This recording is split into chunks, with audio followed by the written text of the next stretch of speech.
First question है पादप में जाइलम उत्तरदायी है। कोई भी पादप है उसके अंदर जाइलम के लिए उत्तरदायी क्या है, तो जाइलम क्या काम करता है, तो जाइलम होता है जल के वहन करने का काम करता है, जल का स्थानांतरण करने का काम करता है। वह स्थान, नेक्स्ट क्वेश्चन, वह स्थान जहाँ छोटी आंत बड़ी आंत से जुड़ती है उसे क्या बोलते हैं, हम इलियोसिकल वाल्स बोलते हैं। क्या बोलते हैं, इलियोसिकल वाल्स बोलते हैं। हमारे शरीर में CO2 का परिवहन किसके द्वारा होता है, तो हमारे शरीर के अंदर जो CO2 का परिवहन है किसके रूप में होता है, तो वो होता है बाइकार्बोनेट के रूप में। किसके रूप में, बाइकार्बोनेट के रूप में, HCO3 के रूप में होता है। ठीक है, इसे बोलते हैं बाइकार्बोनेट। नेक्स्ट क्वेश्चन की ओर चलते हैं अपन। नई जातियाँ उत्पन्न होती हैं यदि क्या क्या हो, अगर मतलब क्या कारण हो जिसके कारण क्या प्राप्त उत्पन्न हो, नई जातियाँ उत्पन्न हो, तो क्या होगा, जनन कोशिकाओं के DNA में परिवर्तन होगा। एक तो इसमें जनन कोशिकाओं के DNA में परिवर्तन होगा, दूसरा है युग्मकों के गुणसूत्रों की संख्या में परिवर्तन होगा। ये दोनों ही होंगे तो क्या होगा भाई, क्या होगा, नई जातियां उत्पन्न होंगी। तो हमारा ऑप्शन फर्स्ट सही होगा इसके अंदर। नेक्स्ट क्वेश्चन की ओर चलते हैं। अवतल लेंस की आवर्धन क्षमता कितनी होती है भाई, जो अवतल लेंस होता है उसकी आवर्धन क्षमता यहाँ पर जाननी है अपन को।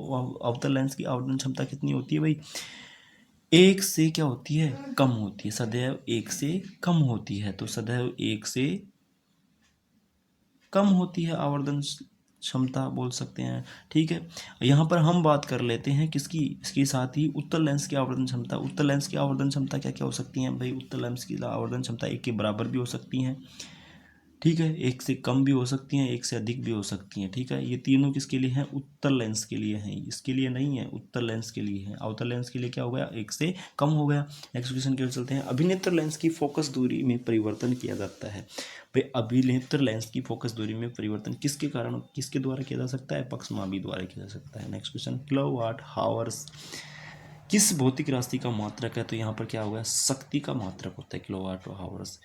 अब नेक्स्ट क्वेश्चन की ओर चलते हैं हम। ओम के नियम से संबंधित दिए गए विद्युत परिपथ में युक्ति Y को पहचानिए भाई। यहाँ पर एक विद्युत परिपथ है, ठीक है, इसके अंदर जो एक Y दे रखा है, ये सिंबल, हमको इस की जगह क्या आने वाला है इसको पहचानना है।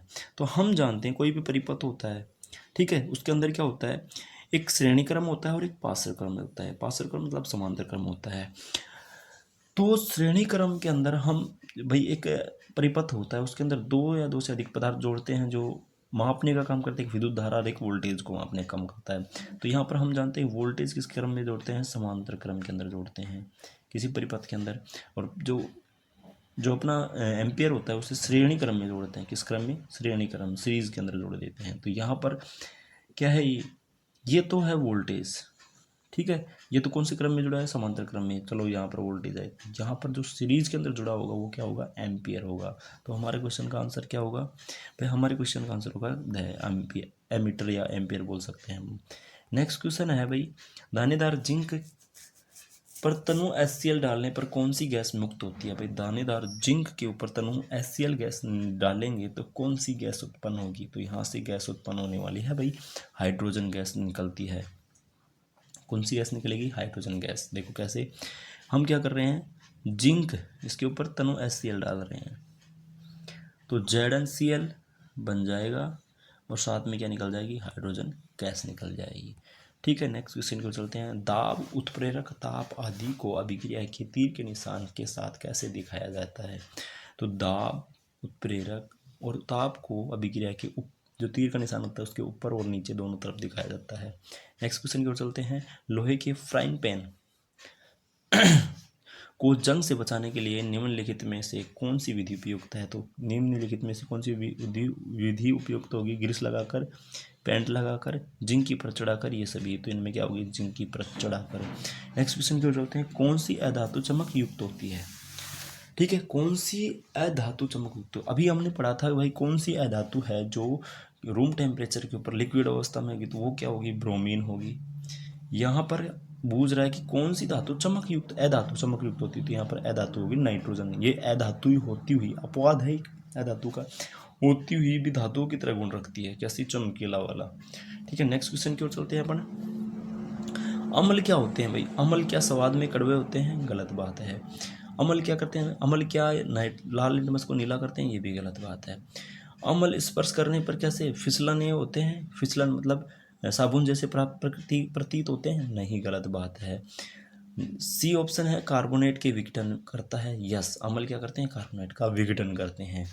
मनुष्य के अंडाशय की संख्या होती है, मतलब मनुष्य के अंदर अंडाशय की संख्या कितनी होगी? तो 2 होती है मनुष्य के अंदर अंडाशय, एक जोड़ी बोल सकते हैं अपन। फ्यूज तार का गलनांक कितना होता है या फिर कैसा होता है? तो क्या होगा? फ्यूज तार का गलनांक कम होता है। ठीक है, कम गलनांक होगा तो क्या होगा? आसानी से गल जाएगा, मतलब ज़्यादा प्रतिरोध आएंगे या फिर ज़्यादा लोड पड़ने पर उस तार के ऊपर वो क्या आ जाएगा? आसानी से उस परिपथ को तोड़ देता है और अपना परिपथ सेफली बचा रहता है। अब नेक्स्ट है क्वेश्चन है भाई, ब्लैंक दे रखा है, कोशिका की ऊर्जा मुद्रा है। भाई कोशिका की ऊर्जा मुद्रा है, क्या है वो? एटीपी है। अब एटीपी का निर्माण कहाँ पर होता है? माइटोकॉन्ड्रिया के अंदर होता है। ठीक है, नेक्स्ट क्वेश्चन की ओर चलते हैं अपन। जल के साथ कैल्शियम की अभिक्रिया खालिस्तान होती है। अब जल के साथ कैल्शियम की अभिक्रिया करवा देंगे तो क्या बनता है? ठीक है, अब यहाँ पर देखो, कैल्शियम ऑक्साइड की अभिक्रिया किसके साथ करवा रहे हैं अपन? जल के साथ करवा रहे हैं, तो क्या बनेगा? हमें जानना है भाई क्या बनेगा। तो जल की कैल्शियम के साथ अभिक्रिया, कैल्शियम ऑक्साइड के साथ अभिक्रिया करवाते हैं तो क्या बनता है? Calcium hydroxide. क्या बनेगा? कैल्शियम हाइड्रोक्साइड बनता है। नेक्स्ट क्वेश्चन की ओर चलते हैं। ये अपन बोल सकते हैं CaOH का होल ट्वाइस बनता है। इसे बोलते हैं बुझा हुआ चूना। क्या बोलते हैं? बुझा हुआ चूना बोलते हैं। ठीक है, नेक्स्ट क्वेश्चन की ओर चलते हैं अपन। भाई यहाँ पर दे रखा है आपको, निषेचन के पश्चात, किसके पश्चात? निषेचन के पश्चात निषेचित अंड कहाँ पर स्थापित किया जाता है? तो वो कहाँ पर जाएगा? निषेचन फैलोपियन ट्यूब में होता है। उसके बाद वहाँ से जो भ्रूण एम्ब्रियो का निर्माण हो जाता है वो, या फिर जाइगोट का निर्माण हो जाता है, वो विभाजित करता हुआ एम्ब्रियो का निर्माण करता है और एम्ब्रियो स्थापित हो जाता है कहाँ पर? गर्भाशय के अंदर, यूट्रस के अंदर स्थापित हो जाता है। नेक्स्ट क्वेश्चन है अपना भाई, CH3COH एक खालिस्तान अम्ल है। भाई CH3COH एक किस प्रकार का अम्ल है? तो यह हुआ एसिटिक अम्ल। क्या होगा? एसिटिक अम्ल, एसिटिक एसिड बोलते हैं। इसका दूसरा नाम क्या है? इसका दूसरा नाम है भाई एथेनोइक अम्ल, एथेनोइक अम्ल। ठीक है, दर्पणों से प्रकाश का खालिस्तान होता है। भाई दर्पण होता है, मिरर बोलते हैं, उसके अंदर प्रकाश का क्या होता है? प्रकाश का परावर्तन। ये देखो, कोई दर्पण है, एक साइड क्या है? पॉलिश है, यहाँ से कोई सनलाइट आ रही है तो क्या ये इस मिरर को टकरा, मतलब मिरर के अंदर से उकर जाएगी या फिर टकरा कर वापस आएगी? तो दर्पण के अंदर क्या होता है? टकरा कर परावर्तित हो जाती है। ठीक है, तो इसके अंदर क्या लिखेंगे अपना आंसर? परावर्तन होता है। दर्पण होते हैं उसके अंदर प्रकाश का क्या होता है? परावर्तन होता है। नेक्स्ट क्वेश्चन क्या है भाई, प्रतिरोधों को श्रेणी क्रम में जोड़ने पर तुल्य प्रतिरोध क्या होगा? तो तुल्य प्रतिरोध क्या हो जाता है? जुड़ जाता है। किस प्रकार जुड़ता है? देखो, R इक्वलेंट तुल्य प्रतिरोध बराबर कितने भी प्रतिरोध होंगे, R1 plus R2 plus R3, इस प्रकार से सारे के सारे प्रतिरोध जुड़ते चले जाएंगे क्रम से। ठीक है, नेक्स्ट क्वेश्चन की ओर चलते हैं। ऊर्जा का पिरामिड सदैव होता है। ऊर्जा का पिरामिड सदैव कैसा होगा? सीधा होगा। कैसा होगा भाई? सीधा होगा। क्यों? हम देखते हैं कि ऊर्जा का पिरामिड के अंदर प्रत्येक पोषक स्तर के अंदर जाते हैं अपन तो क्या होता है? कुछ ऊर्जा का ह्रास होता चला जाता है। क्या होता चला जाता है? ह्रास। मतलब कि क्या होता है कि इसके अंदर भाई एक पोषी स्तर से दूसरे पोषी स्तर के अंदर जाएंगे अपन तो वहाँ पर पोषी स्तर क्या करता है? ऊर्जा का एनर्जी के रूप में या फिर हीट के रूप में क्या कर देता है? रिलीज कर देता है। ठीक है, नेक्स्ट क्वेश्चन की ओर चलते हैं। भाई गंधीय सूचकों के 3 उदाहरण लिखिए। भाई गंधीय सूचक क्या होंगे?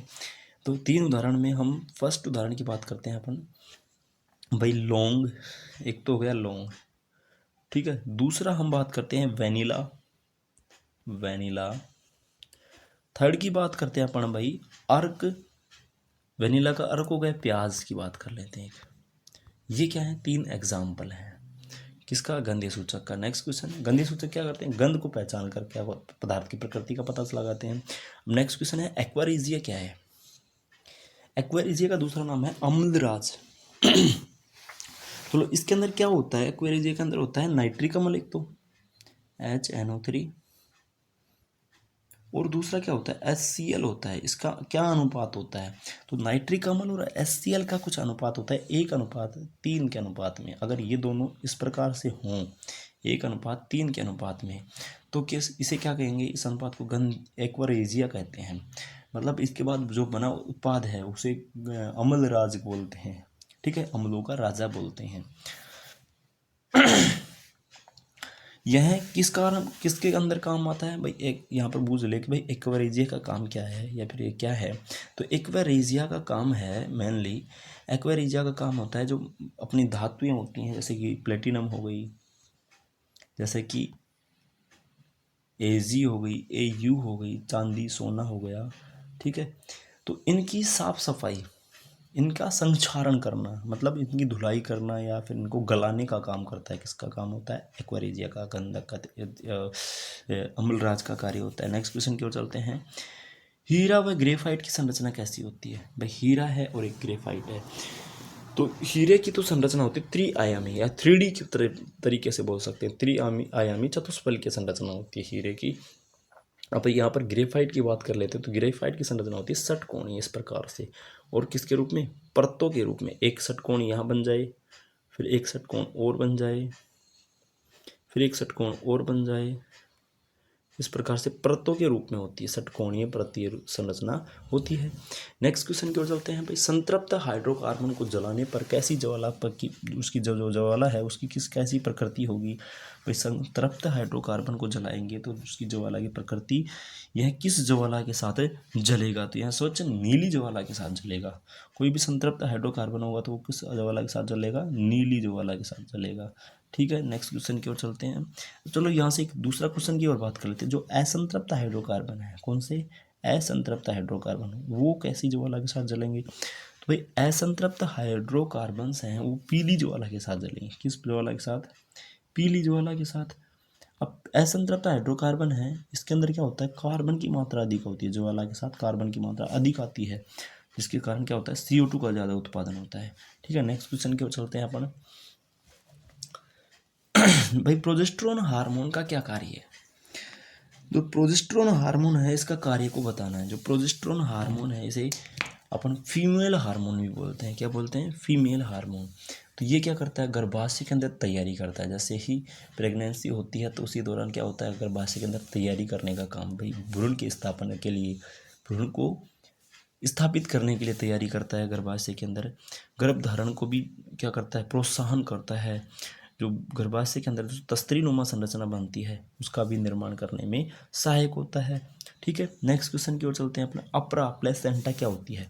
तो गर्भाशय के अंदर जैसे ही क्या होगा? प्रोजेस्टेरोन हार्मोन रिलीज होगा, वैसे ही क्या होती है भाई? जैसे ही फेलोपियन ट्यूब के अंदर फर्टिलाइजेशन होता है, निषेचन होता है, तो उसी दौरान भ्रूण एम्ब्रियो या जाइगोट का निर्माण होना स्टार्ट हो जाता है। तो तुरंत ही क्या होता है?